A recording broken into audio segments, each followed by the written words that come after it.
Sir पिछले कई समय से सागर बुंदेलखंड मेडिकल कॉलेज में जो है न्यूरो सर्जन की मांग की जा रही थी और अब पदों की जो है स्वीकृति मिल गई है। सर कितने पदों की स्वीकृति मिली है?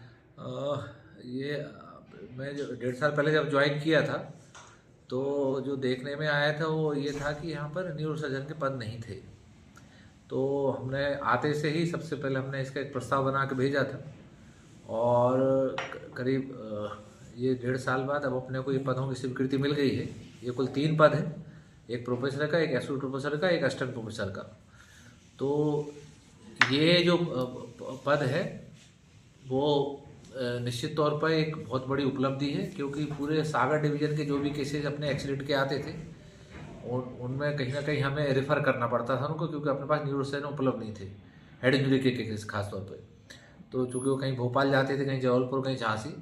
तो अब मुझे उम्मीद है कि ये जो पद हमें मिले हैं इसको हम शीघ्र ही भरेंगे और इसके बाद जब कोई मरीज इस तरह का आएगा तो उसको हम यहीं पर उसकी जान बचाने का प्रयास करेंगे।